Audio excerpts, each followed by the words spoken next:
Hey folks, welcome to this session. Today I want to talk to you about an exciting topic for application developer, which is about cloud native application development with Azure Kubernetes service. To introduce myself, my name is Welly Lau. I'm a cloud solution architect in one commercial partner group in Microsoft APAC. Before we get started, I want to set the expectation that this is not a Docker container basic one-on-one session, but rather an intermediate topic for you which have a good basic understanding of Docker, container, and Kubernetes and want to elevate to the next level, particularly developing container apps on Azure. Now, however, I understand that not all of you um, are familiar with the container basic, and as such, I'll be spending a quick crash course to get you up to speed. Now, regardless your expertise level, I still encourage you to check out this Kubernetes learning guide. And this is a comprehensive interactive learning guide to turn you from zero to hero about Kubernetes. Make sure you check out this link after this session. Without further ado, let's take a quick look at the agenda. Um, on the session, we'll start by demystifying the term cloud native. And as spoken previously, we will then do a quick crash course on the container basic. We'll then talk about Kubernetes on Azure, including the top scenario and the typical reference architecture. Moving on, we'll talk about some best practice to develop and running Kubernetes application on Azure. We'll then discuss one of the frequently asked topics about scaling apps on AKS. We'll spend a bit of time to talk about the recently announced capability or new updates on Azure Kubernetes service. To wrap up, I'll briefly touch on what you will be expecting on the next session. Finally, I'll show you all relevant links which will be discussed throughout the sessions so that you have a slide that compose all reference that you can refer to and learn more. All right, let's start with the first section, demystify the cloud native. The rapid rise of new digitally business has disrupted traditional business model and destabilized and established companies across industry. The ground for competition have changed. Enterprises are increasingly defined by the way they build software. A lot of challengers um, to the banks, to the online healthcare provider, to e-commerce, and other startup company are winning customer by providing new and more agile application. Now, all of these new trends have yielded a new paradigms of building software, and that's what we call cloud native. Now, even though it is a new paradigm, we actually still leverage some of the existing good application practice, such as the concept of the 12 factor apps. IDC predicts by 2020 there will be over 35% of all production application will be on cloud native, which is compared to about 10% today. So the question is, what exactly cloud native is? So cloud native is actually an adjective that describes the application architecture and platform or infrastructure that together make it economical and possible for us to quickly respond to change landscape and growing customer needs. Now, in simple terms, think about an application that making use of API and typically compose and package into container, develop with the microservice architecture, and eventually making use of DevOps as a process and tooling. So the combination of a bunch of terms actually defines and determines as a cloud native. And then the question is, well, why cloud native? What's the benefits you expect from the cloud native? Well, the first one is the speed of innovation. We strongly believe that cloud native development model like microservice and DevOps practice emphasize on the speed of software delivery in a structured yet agile process. Second, it's about reliability. The application which cloud native approach in mind can help you get most out of the clouds, which means increased availability, resiliency, scalability, and low latency freedom from redundant tasks, operational tasks. And thirdly, about security. Now, between the agile and security, there shouldn't be any trade-off. With the cloud-native technology, you can pretty much automate the security checks, running intelligent threat detection, and so on to increase the level of security. Now, obviously, all of these benefits that I mentioned about is not organically. You're not inherently getting that. You still have to put quite a fair bit of practice into your software delivery model.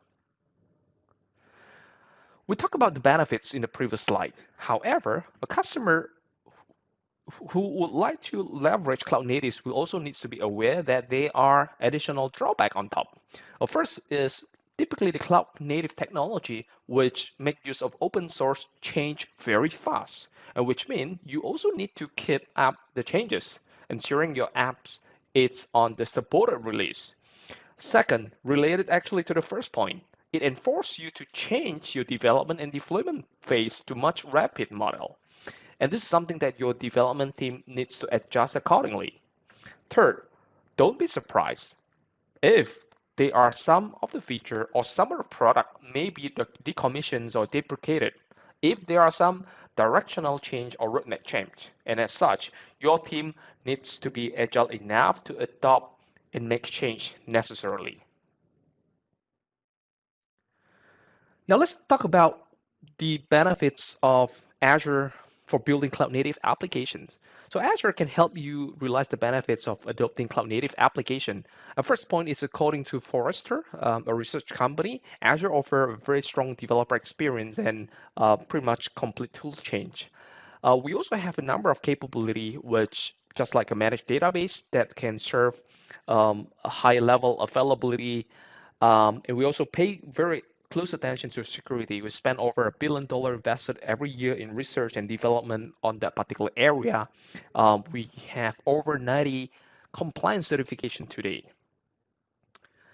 All right, so we finished the section number one, and let's move on to the crash course about container, Docker, and Kubernetes. Now, for the folks who are familiar with this, please bear with me for a few minutes, and we'll come back to the more advanced topic shortly. So first of all, let's talk about container. So container is the application packaging and deployment mechanism. And to make it easier to explain, let's compare it with the virtual machine, which I'm sure all of us knows about that.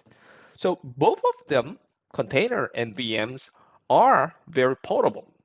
But if you consider the traditional VM, think about it as a result of hardware virtualization.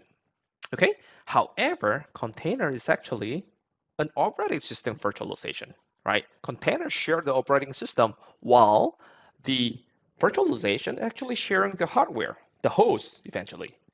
So one main difference between the two is VM hosts its own operating system. So you decide what operating system to be installed within the VM, while container does not. So container will leverage whatever they have on their host. So what are the few benefits of container? First of all, it is very, very efficient. The fact that it has a lot higher density than virtual machine. And secondly, container generally are very lightweight, and that enables you to ship software a lot more faster. Third, lift and shift. So you can pretty much port any container image and such that you will avoid the lock-in experience. Fourth, dependencies such as subpackage are defined typically in a Docker file, and that also provide a mechanism to ensure that there's the right consistency across a multiple environment. Now, first, last point, even though you can run container anywhere, including on-premise or even your local machine, the benefits of container really shine when it is running on the cloud, simply because of the elasticity. Okay, let's talk about Docker next. So Docker is the de facto container runtime. It's by far the most popular container runtimes. And not only that, Docker also provides a set of API and tools. Most of them are open source and managed by the company called Docker Inc. It started with Linux, but later also available on Windows, including Windows 10 and Windows Server 2016. So Docker have two editions, a community edition and enterprise edition. with Dockerfile, along with our application code, we generate or we build a container image. And then with the container image, we instantiate the running, what we call a running container, right? Now the question is Docker alone enough, sufficient for us to build and run containerized application? Pause a second, think about it. Well, the answer is yes and no. So the answer is yes if it turns out that your app is relatively simple, such as we are fine with even just a single container, right? Because we manually operate it. You manually hit Docker run command. And if it goes down, it's your responsible who start it again. And in most cases, we actually need more than that. And that's where we need to have orchestrator. And that's the job of orchestrator to ease some of the tasks away from us. An orchestrator provides several capabilities, as you can see on the screen, to automate and operate our app on behalf of us. So while most of the case, we still need to define the rules and configurations, right? It is then the job of the orchestrator which do the heavy lifting for us so that, for example, scheduling and deploying the apps on available nodes, scaling the apps when the demand increase, restart or recreate the container when one or more of the container goes down. And yes, that the orchestrator can help us to do this thing so that we have a peaceful sleep at night. Hopefully. So there are many orchestrators available in the market, such as Docker Swarm, DCOS, Service Fabric, and so on. However, Kubernetes in the last recent years has been the most popular option amongst the others, mainly for the three reasons. First of all, portability, which you can pretty much run Kubernetes anywhere. Second reason, extensible. So Kubernetes being one of the most actively contributed project in GitHub, it is very extensible so that the contributor can build any additional extension on top of the Kubernetes. And third, most, if not all, the capability that we mentioned earlier in the previous slide are available in Kubernetes. And that tells that Kubernetes is actually a pretty powerful orchestrator. All right, let's talk a little bit more about the Kubernetes itself.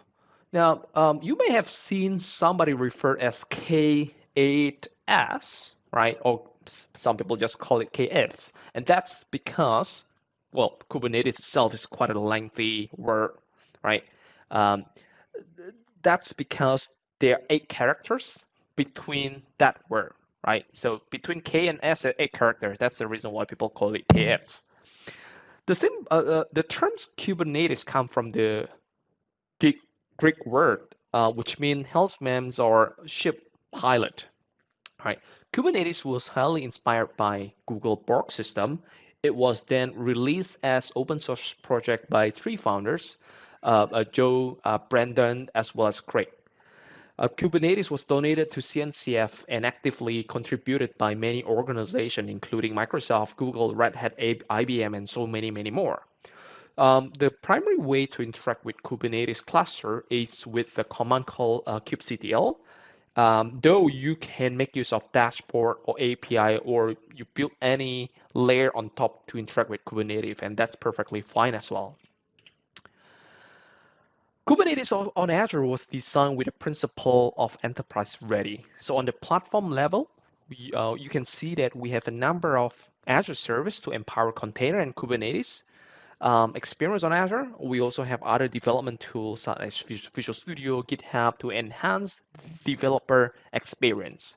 Now, the Azure team also constantly make community contributions to the open source project, as you can see on the right-hand side, so that we all grow with the open source community. So AK is definitely one of the areas that plays a significant roles in the containers on Azure strategy. Okay, let's move on to the next section talking about the AKS scenario and architecture. So now if we double click on the AKS, AKS is a managed Kubernetes offering on Azure where we use the upstream Kubernetes to ensure the consistent experience with the open source. The control plane, aka the master node, are hosted and managed by the Azure platform at no charge. The AKS use a VM scale set to provision worker nodes where Docker runtime is also installed. And that is actually the home of the Kubernetes object where our application will be installed, including the pods, deployment, and so many more. So since Kubernetes is an open source project, there are no extra costs of using AKS. A customer is actually only required to pay compute for the worker nodes. Kubernetes on Azure are most suitable on the following scenario. First, lift and shift container, and in which you could achieve substantial cost saving without refactoring your app. Second, microservice application in which you would achieve faster application development and agility. A third, machine learning, and in which you could achieve high performance and low latency machine learning training model. Fourth, IoT scenario in which the same container image it can run on Kubernetes or any other environment, including an IoT devices. Let's take a look at one example architecture with AKS, the microservices. Look at the backend service are deployed as individual service in AKS. And each of the service can choose its preferred database engine, such as Cosmos DB or Azure SQL Database. Nginx is used as an ingress controller for traffic routing or load balancing. We can also use Azure Pipeline to perform the CI/CD DevOps solution. Azure Container Registry is used to store container image that we have built. We also have Azure Active Directory for user to perform authentication and authorization. Azure Key Vault is used to store sensitive information such as secret certificate, password, and so on. We can also leverage Azure Monitor or even a third-party um, open source monitoring solution such as Prometheus for monitoring. And please be reminded that we will have another session in which we'll discuss this microservice architecture topic in greater details. You can also find the other architecture about container on Azure in the Azure Architecture Centers. Each architecture typically consists of the explanations of the data flow, the network topology, architecture and design considerations, and component used. All right, let's move on to the AKS best practice.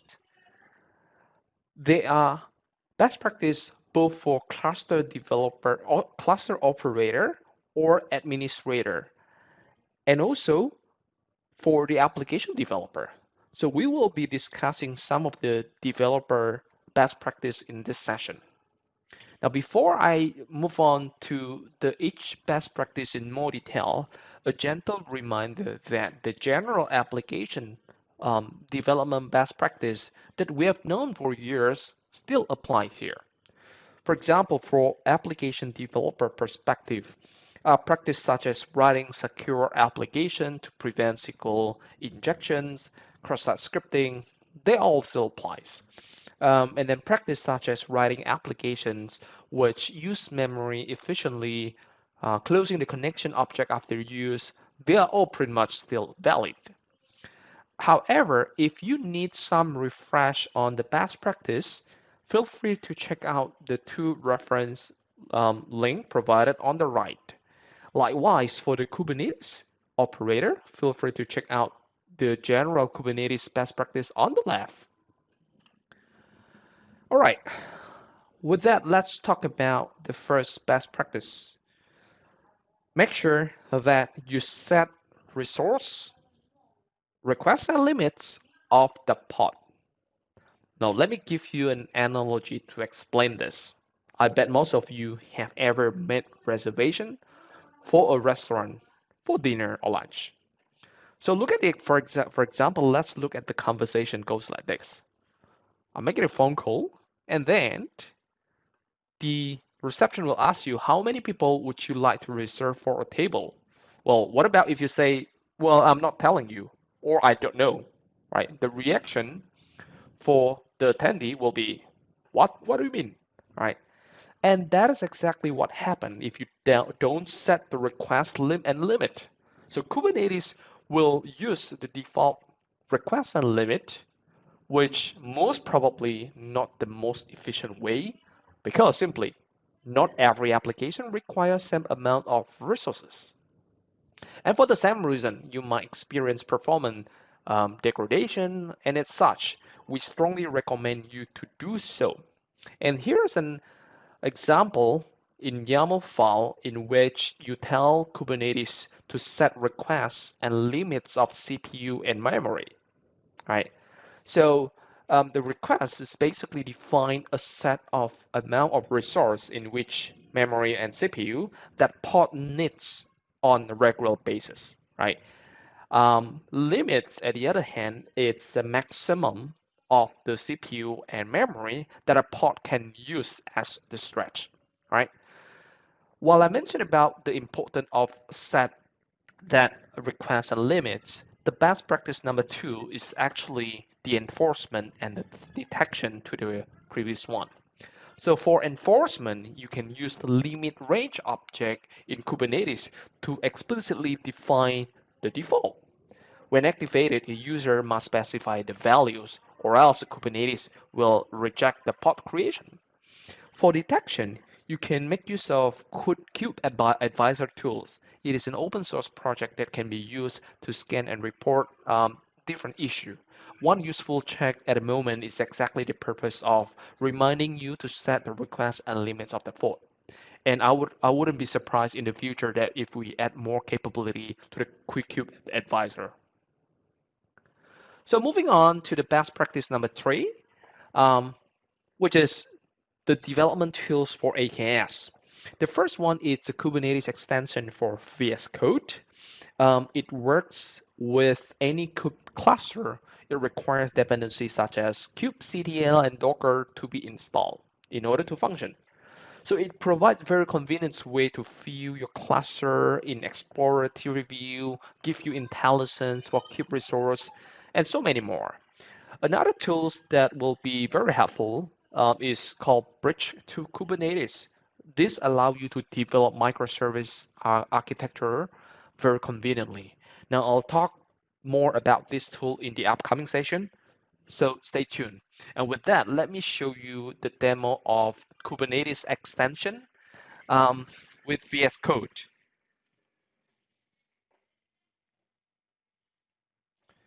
All right, now I have my VS Code available here, right? The first thing that you need to do is to grab the extension if you haven't done so. So you go to the extensions and look for Kubernetes, right?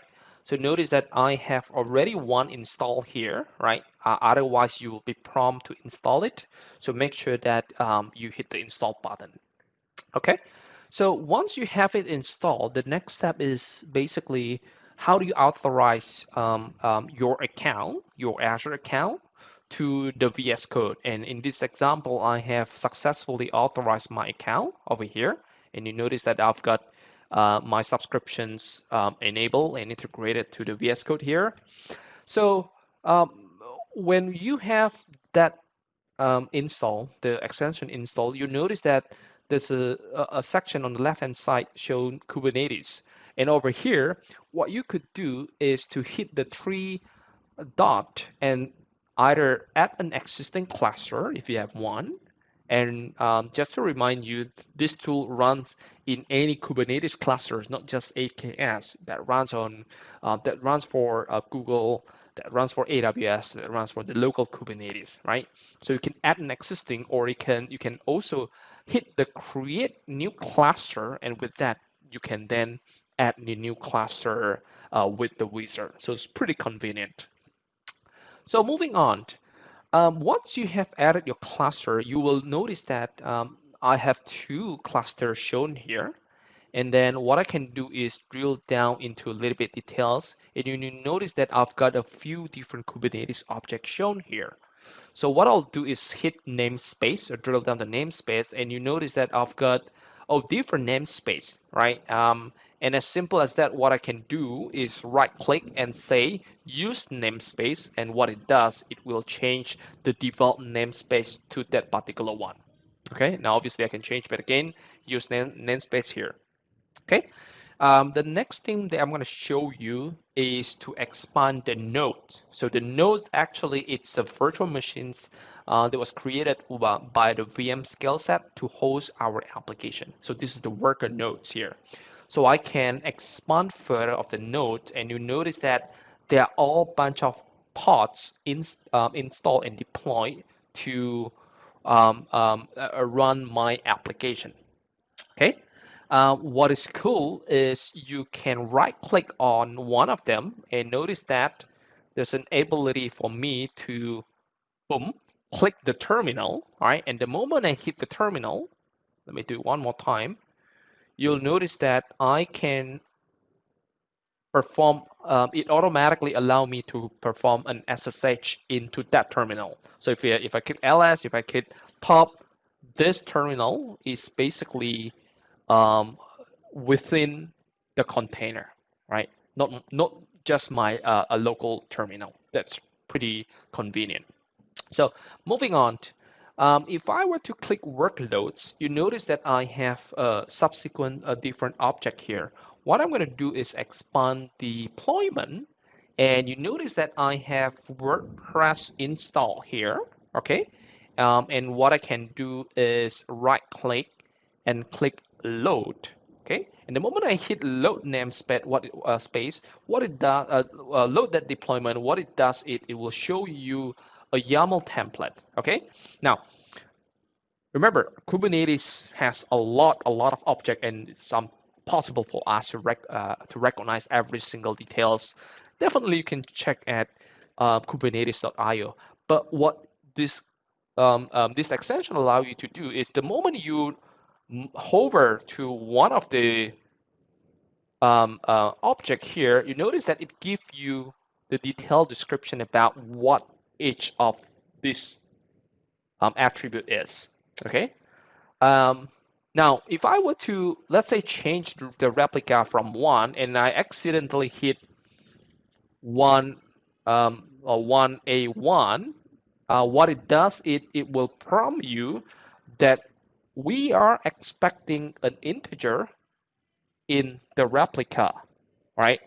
The sort of performance intelligence or validation for us to make sure that we enter the right object. So over here, what I'll do is change the replica into 2 and click Control S as save. I'm going to save it. So as I save it, nothing actually happened yet. I need to make sure what I can do is compare this modified replica with the previous one. So what I can do is click Control Shift P, which bring up a palette, right? So this is called a VS Code palette. So I choose the Kubernetes div, and the moment I do that, you notice that this VS Code extension will highlight what's changed on the previous and after. Okay. Um, and if I'm happy with that, what I can do is also do the same thing, Control Shift P, and this time I say apply, right? Kubernetes apply. Eventually, what it does is say, hey, are you really want to apply the new updated Kubernetes YAML file, right? Now, internally, no magic. What it does is call kubectl as apply minus f this file, okay? But you see that VS Code help you to do all of these things very easily. Now, I can close this div file, and the moment I do that, you notice that when I expand this WordPress file, you notice that this was my previously created pod, which is successfully running in green, and we also have these things. We also have this thing in the red, and that's actually it's been created. The one that was created when I changed the replica to 2. Okay. Now, What I can also do is perform a right click and describe. Okay, obviously I can click show logs and follow logs. I can click describe, and it tells me that, oh, right now the status of this pod is still pending, right? Because it's still waiting for container creation, and that will take a little bit of time. Okay, pretty convenient. So what I'm going to do next, and I'm not going to wait this to be created. What I'm going to do next is to drill down to the network section, and you can see that I have a different service here. And one of the service that I have is WordPress. Okay, so a very convenient way for me to perform a port forward to my local. As you notice that this service actually run as cluster IP, so it's not publicly accessible. But what I can do is perform a port forward. Okay, so let me show you that right now my local host port 8880 has nothing. Okay, let me hit F5. I still don't get anything. Now what I can do is right click on this and click port forward. All right. And the moment you hit port forward, it's actually asks you about what is the port are you expecting. Let me hit port forward again over here. Okay. And I'm going to say that I just go with the default one, which is 8080. And the moment I hit yes, 8080, it will perform a port forward to my local file. If I were to switch back to my browser, let me hit F5 on my browser. Boom. All right. WordPress has been successfully forwarded to my local, though the real deployment is on the AKS, I managed to port forward it. So you see that how much thing that this extension do it for you. All right, I think that's pretty much all for this demo. Let me move on to my deck again, and let's switch gear to talk about scaling application in AKS. So we have seen a similar diagram in previous slide, explain the AKS architecture. So you can scale the applications on the pod level or the node level. Okay, and there are some cases where you actually need to scale on both level. And regardless which level you choose, you can either do it manually or automatically. And that's what you can see on the table over there. So the mechanism of scaling nodes in the um, um, Kubernetes, it's referred as cluster autoscaler, right? Or CA in short. This can be done via Azure portal in the node pool sections or via AKS node pool update command. All right. And the mechanism to autoscale the pod level is called horizontal pod autoscaler, or HPA in short. And you can do it via kubectl autoscale command, or what you could do is create a HPA, horizontal pod autoscaler object, which described in YAML, all right? And that's where you define the minimum, the maximum, and it will perform the autoscale for you. All right, so those are pretty standard common scaling mechanism in AKS. Another thing that I want to show you is pretty interesting one. It's called scaling with virtual nodes. All right. Again, similar architecture you have seen earlier, except now, well, the AKS control plane can also interact with virtual node, right? Through our concept of virtual kubelet. And what it does, it can allow you to burst to ACI, Azure Container Instance. And with that, we can flexibly scale through a number of different instance port. And then if we need more, it can scale instantaneously. The benefits that you are getting with the virtual node is you don't have to set and specify how many worker nodes you need, but you rather focus on the number of pods and you let the ACI virtual node scale accordingly with you. Now, how to enable or how to use the virtual nodes? So you can enable it during the cluster creations by make sure that virtual node is toggle as enable, or you can also enable it on the existing cluster with the Azure AKS enable add-on command. Once it is enabled and you do a kubectl get nodes, you notice that there's one shown as virtual node ACI Linux shown over there.